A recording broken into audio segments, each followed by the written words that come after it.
Le 7 janvier 2026, une tentative d'assassinat contre le président Ibrahim Traoré a été déjouée à temps. Ce complot, orchestré par Paul-Henri Sandaogo, ancien président renversé, visait à réinstaller Damiba au pouvoir tout en éliminant Traoré. Mais, contre toute attente, cette tentative a échoué, entraînant le pays dans une crise profonde. La question qui se pose est désormais de savoir comment Ibrahim Traoré réagira face à cette trahison. Choisira-t-il une confrontation militaire directe ou optera-t-il pour une stratégie axée sur le renforcement de la souveraineté nationale du Burkina Faso ? Le peuple burkinabé et la communauté internationale attendent de connaître sa décision. L'avenir du pays en dépend. La découverte du complot contre Ibrahim Traoré a secoué la scène politique du Burkina Faso, mais elle a également mis en lumière les enjeux géopolitiques plus larges de la région. Le soutien financier de la Côte d'Ivoire, alimenté par des intérêts extérieurs, a exacerbé les tensions régionales. L'attaque contre Traoré n'était pas seulement une tentative de renverser un président, mais aussi de mettre fin à une révolution populaire qui incarne les aspirations à la souveraineté et à la dignité des peuples africains. La question fondamentale reste: comment Traoré va-t-il gérer cette crise tout en restant fidèle à ses principes de souveraineté nationale ?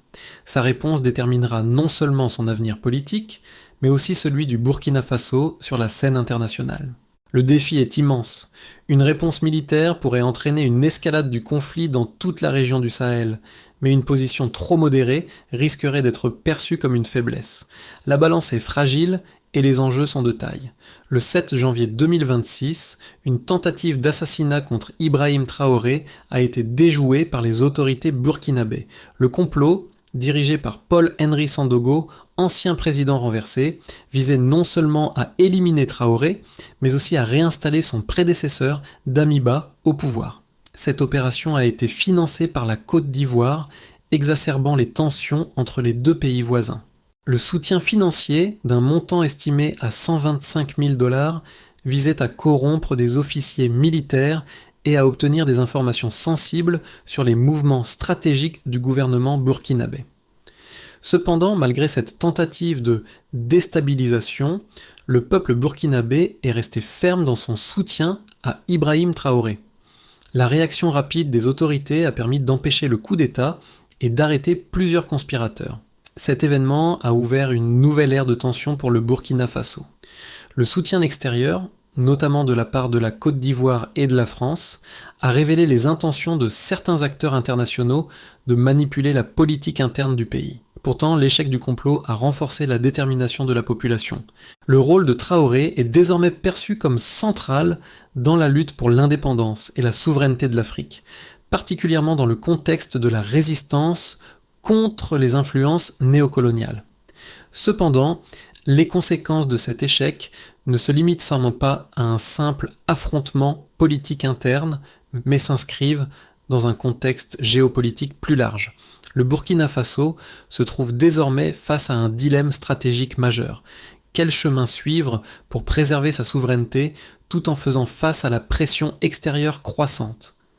La question de l'autodétermination reste au cœur du débat.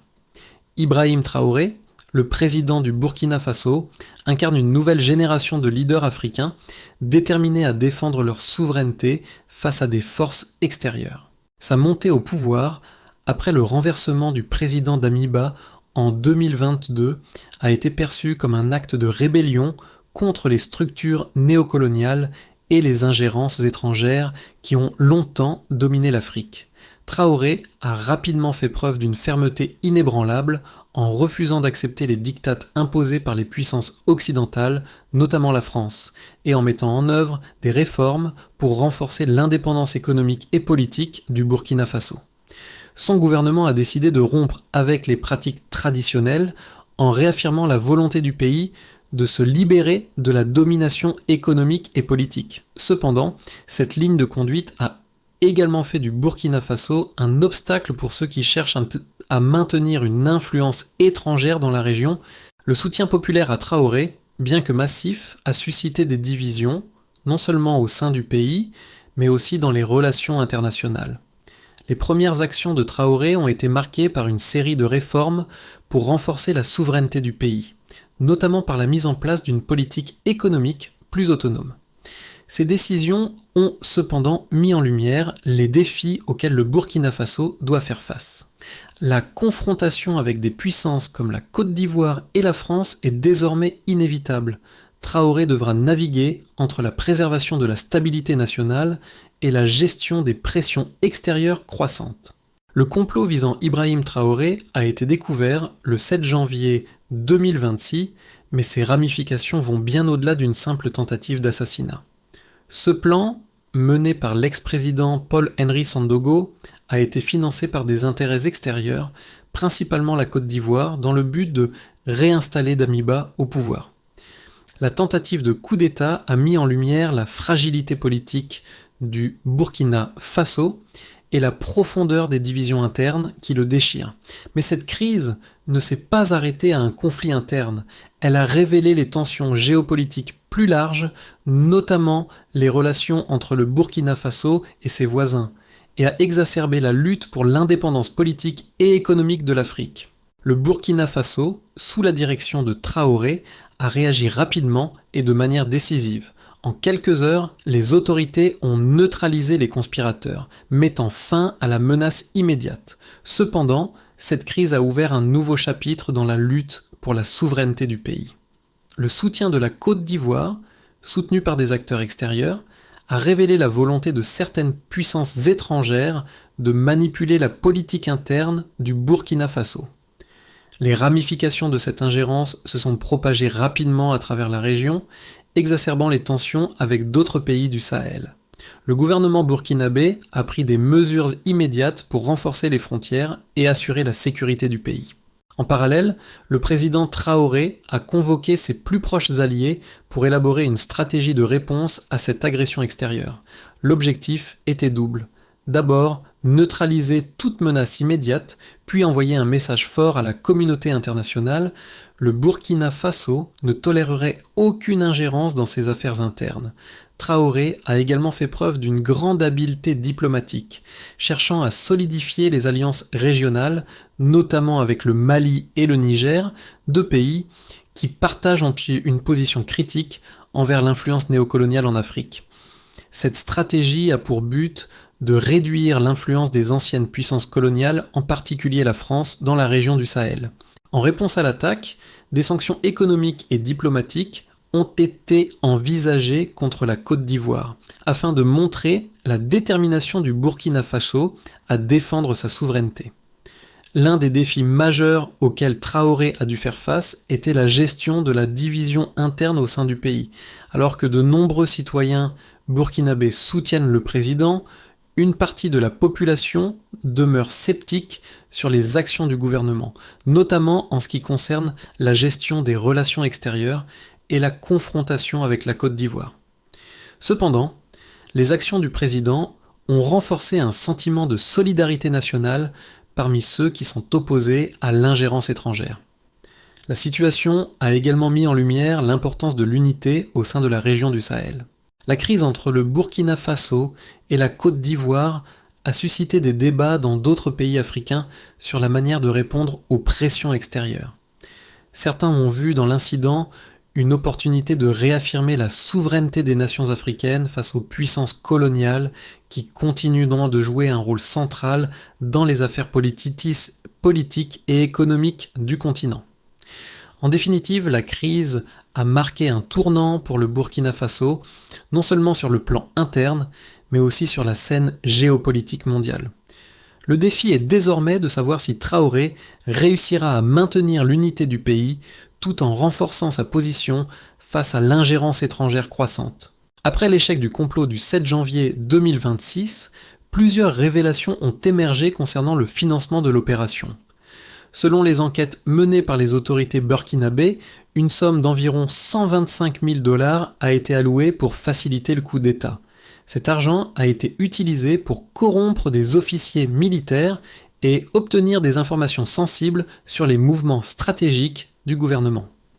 Cette somme a été envoyée depuis la Côte d'Ivoire, où des personnalités politiques ont été impliquées dans l'organisation du complot. En outre, des fonds ont été utilisés pour soutenir des actions de sabotage à l'intérieur du pays, visant à affaiblir les capacités de l'armée burkinabé. Les enquêtes ont également révélé que ces fonds ont été transférés sur des comptes bancaires liés à des opérateurs ivoiriens. Les autorités burkinabées ont mis au jour des documents bancaires et des rapports financiers détaillant les flux d'argent entre les conspirateurs et les autorités ivoiriennes. Cette preuve de soutien financier direct a été partagée avec plusieurs organisations internationales, notamment l'Union africaine, dans le but d'isoler diplomatiquement la Côte d'Ivoire. Ces révélations ont exacerbé les tensions entre les deux pays, mettant en lumière l'implication active de la Côte d'Ivoire dans cette tentative de déstabilisation du Burkina Faso. En parallèle, des données provenant des services de renseignement ont confirmé que des officiers militaires burkinabés avaient été soudoyés pour recueillir des informations sur les mouvements stratégiques du gouvernement Traoré. Ces officiers avaient été payés pour transmettre des informations sensibles, facilitant ainsi la planification de l'attaque contre le président. Ces actions ont contribué à alimenter une atmosphère de méfiance au sein des forces armées et du gouvernement burkinabé. Les documents obtenus ont également révélé l'implication de plusieurs acteurs externes dans le financement du complot. Des liens ont été établis entre les conspirateurs et des groupes politiques en dehors du Burkina Faso, notamment en Europe et en Afrique de l'Ouest. Cela a renforcé l'idée selon laquelle la tentative de coup d'État n'était pas seulement un problème interne du Burkina Faso, mais faisait partie d'un plan plus vaste visant à rétablir des gouvernements alignés avec les intérêts étrangers dans la région. En réponse à ces révélations, le gouvernement burkinabé a intensifié ses efforts pour sécuriser ses frontières et limiter l'influence extérieure sur ses affaires internes. Des contrôles ont été renforcés à la frontière avec la Côte d'Ivoire et des mesures de sécurité supplémentaires ont été mises en place pour prévenir toute tentative future de déstabilisation. En outre, le gouvernement a travaillé à renforcer ses alliances avec d'autres pays de la région, notamment le Mali et le Niger, afin de créer un front uni contre l'ingérence étrangère. Les résultats de ces enquêtes ont également alimenté les débats au sein de l'Union africaine, qui a dénoncé l'ingérence de la Côte d'Ivoire et de ses alliés occidentaux dans les affaires internes du Burkina Faso. Cette situation a créé une dynamique de solidarité entre les pays africains, certains offrant leur soutien à la lutte du Burkina Faso pour préserver sa souveraineté nationale. L'intensification des sanctions diplomatiques et économiques contre la Côte d'Ivoire pourrait devenir une mesure clé pour contraindre le pays à mettre fin à ses actions de déstabilisation. La réaction à la tentative de coup d'État a suscité des débats parmi les analystes et les observateurs internationaux. D'un côté, certains soutiennent que la réponse de Traoré a été essentielle pour préserver la souveraineté nationale du Burkina Faso. Selon ces analystes, la résistance à l'ingérence extérieure, notamment de la part de la Côte d'Ivoire et de la France, a renforcé la position du pays sur la scène internationale. En refusant de céder à la pression des puissances occidentales, Traoré a envoyé un message fort, non seulement à son peuple, mais aussi à l'ensemble du continent africain. Le Burkina Faso ne se soumettra plus à la domination étrangère. De l'autre côté, cependant, certains experts estiment que cette confrontation pourrait avoir des conséquences à long terme sur la stabilité régionale. L'escalade des tensions avec la Côte d'Ivoire et d'autres acteurs internationaux pourrait entraîner une isolation diplomatique du Burkina Faso, ce qui nuirait à ses efforts de développement économique. L'isolement pourrait également compliquer les relations du pays avec ses partenaires économiques et militaires, en particulier avec les puissances occidentales qui ont longtemps joué un rôle crucial dans le financement de certaines initiatives au Sahel. Une autre critique fréquente porte sur le risque de l'escalade militaire. Si le gouvernement burkinabé choisit de répondre par la force, cela pourrait entraîner des pertes humaines et matérielles importantes. Les analystes soulignent également que la situation pourrait déclencher une guerre par procuration, avec des puissances étrangères soutenant des groupes d'opposition ou des insurgés pour affaiblir davantage le pays. Cette dynamique pourrait mener à une instabilité prolongée dans la région du Sahel, déjà marquée par des conflits armés et des menaces terroristes. Cependant, malgré ces préoccupations, de nombreux experts estiment que la position de Traoré est compréhensible dans le contexte actuel. Le refus de se soumettre aux pressions extérieures est vu comme un acte de courage politique, qui pourrait inspirer d'autres nations africaines à revendiquer leur indépendance vis-à-vis des anciennes puissances coloniales.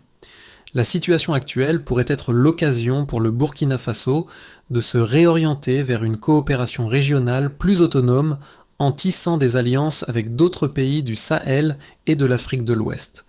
Dans ce contexte, la décision de Traoré semble être un choix stratégique visant à assurer la souveraineté nationale tout en mettant en avant une vision panafricaine qui pourrait à long terme renforcer la position du Burkina Faso sur la scène internationale. L'un des éléments les plus frappants de cette crise a été la réaction immédiate et déterminée d'Ibrahim Traoré. À peine l'information sur le complot contre lui a-t-elle été rendue publique que des mesures de sécurité ont été renforcées sur toute la frontière avec la Côte d'Ivoire. La rapidité de cette réponse montre non seulement l'engagement de Traoré à protéger son pays, mais aussi sa volonté de ne pas céder face aux pressions extérieures. Le soutien populaire à cette réponse a été massif. Des milliers de citoyens ont défilé dans les rues pour exprimer leur solidarité avec leur président et leur engagement envers la souveraineté nationale. Ce qui est peut-être encore plus significatif, c'est la manière dont cette crise a révélé les lignes de fracture géopolitique en Afrique de l'Ouest. La solidarité avec le Burkina Faso a été forte dans certains pays voisins, tandis que d'autres ont observé avec prudence. Les enjeux sont désormais clairs. Il ne s'agit pas seulement d'une confrontation bilatérale entre la Côte d'Ivoire et le Burkina Faso, mais d'un combat pour l'indépendance et l'autodétermination de tout un continent. Les répercussions de la tentative d'assassinat de Ibrahim Traoré ont été immédiates et multiples.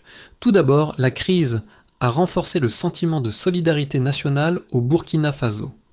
Le peuple, qui avait déjà montré son soutien à Traoré après son accession au pouvoir, a réaffirmé son engagement envers lui. Des manifestations massives ont eu lieu à travers le pays avec des milliers de citoyens exprimant leur détermination à défendre la souveraineté nationale du Burkina Faso. Cette mobilisation populaire a été un signal fort pour les puissances étrangères qui cherchaient à manipuler la politique du pays. Le soutien populaire a donné à Traoré une légitimité accrue, renforçant sa position contre les pressions extérieures. Les conséquences diplomatiques ont été également significatives. Le soutien de la Côte d'Ivoire, financé par des intérêts extérieurs, a jeté une lumière crue sur l'ingérence étrangère dans les affaires internes du Burkina Faso. La situation a suscité de vives réactions au sein de la communauté internationale, notamment de la part de l'Union africaine et de divers pays africains. Bien que certains aient choisi de rester neutres, d'autres ont exprimé leur soutien à la lutte du Burkina Faso pour préserver sa souveraineté. En revanche, la Côte d'Ivoire, déjà sous pression, a vu ses relations avec certains pays de la région se détériorer, exacerbant les tensions géopolitiques dans la région du Sahel. Les conséquences économiques de la crise ont également été considérables. Le Burkina Faso a dû faire face à une série de sanctions diplomatiques et économiques imposées par certains de ses voisins et alliés internationaux. Cependant, ces sanctions ont eu un effet paradoxal. Elles ont renforcé la détermination du gouvernement burkinabé à poursuivre sa politique de souveraineté nationale et à s'affranchir des pressions extérieures. Le pays a intensifié ses efforts pour diversifier ses alliances économiques en cherchant à renforcer ses liens avec des pays comme le Mali et le Niger qui partagent une position critique envers les puissances coloniales et néocoloniales. D'un autre côté, cette crise a également mis en lumière les défis internes du Burkina Faso. Bien que le soutien populaire à Traoré soit fort, il existe des tensions internes, notamment en raison des divisions politiques et des différents groupes d'intérêts au sein du pays. Certains ont exprimé des préoccupations quant à la gestion de la crise et à l'impact potentiel sur la stabilité économique à long terme. Ces divisions pourraient, à terme, poser un défi majeur pour la consolidation de la souveraineté nationale. Cependant, Malgré ces défis, la situation actuelle offre également une opportunité pour le Burkina Faso de réaffirmer son indépendance et de se positionner comme un leader dans la lutte contre l'ingérence étrangère en Afrique. La réponse à cette crise pourrait redéfinir les relations entre le Burkina Faso et ses voisins, ainsi qu'avec les puissances mondiales, ouvrant ainsi la voie à une nouvelle ère de coopération régionale basée sur des principes d'autodétermination et de souveraineté nationale. À l'horizon de 6 à 12 mois, l'avenir du Burkina Faso pourrait se dessiner selon 3 scénarios distincts, chacun ayant des implications profondes pour la stabilité nationale et régionale. D'abord, un scénario possible apparaît, celui d'une réponse diplomatique forte mais mesurée. Dans ce cas, le Burkina Faso intensifierait ses efforts pour renforcer ses alliances avec des pays comme le Mali et le Niger, consolidant ainsi un bloc régional indépendant face aux pressions extérieures. En parallèle, le pays chercherait à renforcer sa position diplomatique sur la scène internationale, notamment en dénonçant l'ingérence de la Côte d'Ivoire et de la France à travers des forums multilatéraux comme l'Union africaine. Ce scénario permettrait à Traoré de maintenir une position ferme sans recourir à la violence, tout en réduisant les risques d'escalade militaire. La politique de sanctions économiques et diplomatiques serait également renforcée contre la Côte d'Ivoire, qui serait contrainte de revoir sa position vis-à-vis du Burkina Faso. Ensuite, un scénario plus apaisé pourrait se dessiner, dans lequel une médiation internationale réussie permettrait de désamorcer les tensions. Dans ce cas, la Côte d'Ivoire pourrait être amenée à réduire son soutien aux actions de déstabilisation sous la pression de la communauté internationale et de ses voisins. Cette détente permettrait la normalisation des relations bilatérales entre les deux pays, ouvrant la voie à une coopération accrue, notamment dans les domaines économiques et sécuritaires. Le Burkina Faso, soutenu par des alliances régionales solides, pourrait alors se positionner comme un leader régional dans la lutte pour l'indépendance et la souveraineté africaine. Cette dynamique serait renforcée par l'émergence d'un leadership panafricain porté par Traoré, dont l'image de défenseur de la souveraineté nationale se solidifierait sur le continent. Enfin, un troisième scénario reste envisageable, celui d'un conflit militaire ouvert. Si les tensions entre le Burkina Faso et la Côte d'Ivoire s'intensifient, il pourrait en résulter une confrontation militaire directe, avec des risques pour la stabilité régionale. Dans ce cas, le Burkina Faso pourrait être amené à engager des actions militaires contre la Côte d'Ivoire, provoquant ainsi une escalade des tensions dans la région du Sahel. Ce scénario serait d'autant plus complexe que les puissances extérieures, notamment la France, pourraient être impliquées indirectement, renforçant ainsi les divisions internes du pays et dans la région. Les conséquences seraient dramatiques, avec des pertes humaines et matérielles importantes, et un risque de déstabilisation prolongée dans toute la région du Sahel.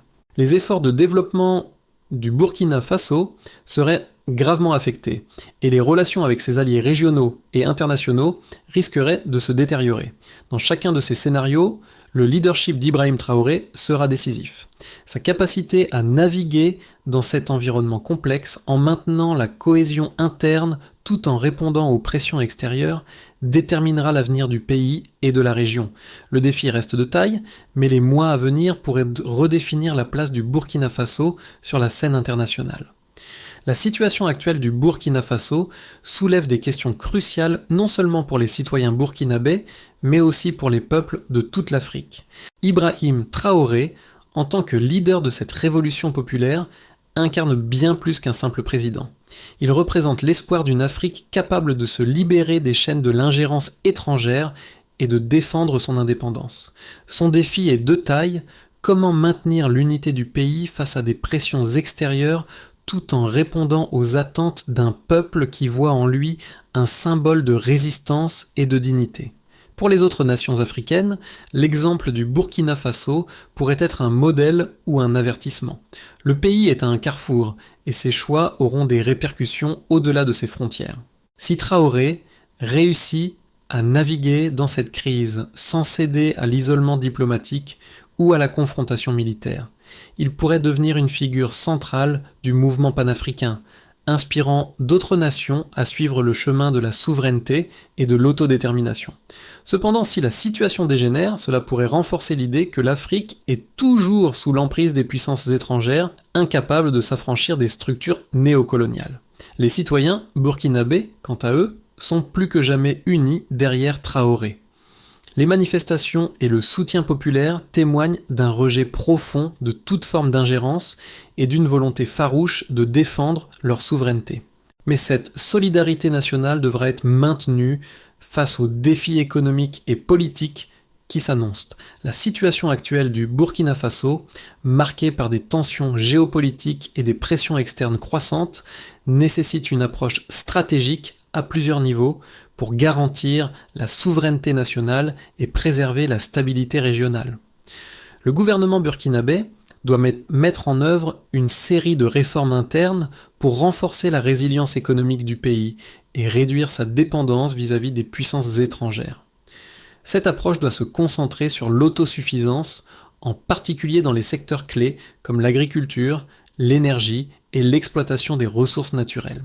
D'abord, il s'agit de renforcer les capacités internes du pays, en développant une économie plus diversifiée et en créant des partenariats avec des pays voisins partageant des intérêts similaires. Le Burkina Faso pourrait par exemple intensifier la coopération avec le Mali et le Niger pour créer des synergies économiques tout en cherchant à s'affranchir de la domination économique occidentale. Cela inclut également la mise en place de mécanismes de gouvernance transparents et efficaces pour garantir une gestion saine des ressources nationales et renforcer la confiance de la population envers ses dirigeants. Ensuite, il s'agit d'entamer un dialogue constructif avec la communauté internationale, sans pour autant compromettre la souveraineté nationale. Ce dialogue devrait se concentrer sur la reconnaissance des droits souverains du Burkina Faso et sur la fin des pratiques néocoloniales. Il est essentiel que le pays se positionne comme un leader dans la lutte pour l'indépendance de l'Afrique, tout en recherchant des alliances stratégiques avec des pays qui partagent cette vision. Enfin, il faut se préparer à une escalade militaire potentielle tout en privilégiant les solutions diplomatiques. Le Burkina Faso doit renforcer sa défense nationale et ses capacités militaires pour dissuader toute tentative de déstabilisation future. Cela nécessite un investissement dans la modernisation de l'armée et une coopération accrue avec des alliés régionaux. En parallèle, le pays doit continuer à promouvoir des solutions pacifiques et diplomatiques pour résoudre le conflit avec la Côte d'Ivoire, en plaçant la souveraineté nationale au cœur de ses priorités. Au fur et à mesure que la crise au Burkina Faso se développe, il devient évident que cette situation dépasse largement le cadre d'un simple conflit bilatéral entre deux nations. Ibrahim Traoré, bien plus qu'un simple chef d'État, est désormais un symbole vivant de la résistance contre l'ingérence extérieure et de la lutte pour la souveraineté nationale. La figure de Traoré, un homme ferme dans ses principes et soutenu par une nation entière, représente l'espoir d'une Afrique capable de se libérer des chaînes du néocolonialisme. Son parcours incarne un appel puissant à l'unité, à la dignité et à l'indépendance des peuples africains. Le soutien massif du peuple burkinabé à Traoré montre que ce combat n'est pas seulement celui d'un homme, mais celui de toute une nation prête à défendre sa liberté à tout prix.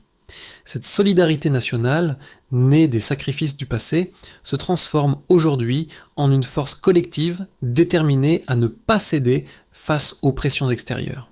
À travers cette crise, le Burkina Faso pourrait bien marquer un tournant décisif dans la lutte pour l'autodétermination des nations africaines. Le combat pour la souveraineté du Burkina Faso et, plus largement, pour l'indépendance de l'Afrique ne fait que commencer. Le monde entier observe avec attention ce qui se passe dans cette région clé de l'Afrique de l'Ouest. Ibrahim Traoré, soutenu par son peuple et des alliés régionaux, incarne un modèle de résistance face aux puissances néocoloniales. Ce combat dépasse les frontières du Burkina Faso, il devient une question de dignité pour tous les peuples africains. Chaque avancée, chaque décision prise par Traoré résonne dans le cœur de ceux qui luttent pour la liberté et la souveraineté. Alors que le Burkina Faso se prépare à traverser des temps incertains, il est impératif que l'Afrique, dans son ensemble, soutienne les nations qui osent se tenir debout contre l'ingérence extérieure. C'est en s'unissant, en renforçant nos alliances et en affirmant notre autodétermination que nous pourrons construire un avenir libre et équitable. L'histoire du Burkina Faso est celle de tous ceux qui luttent pour un continent africain plus fort, plus souverain et prêt à se libérer des chaînes de l'histoire coloniale.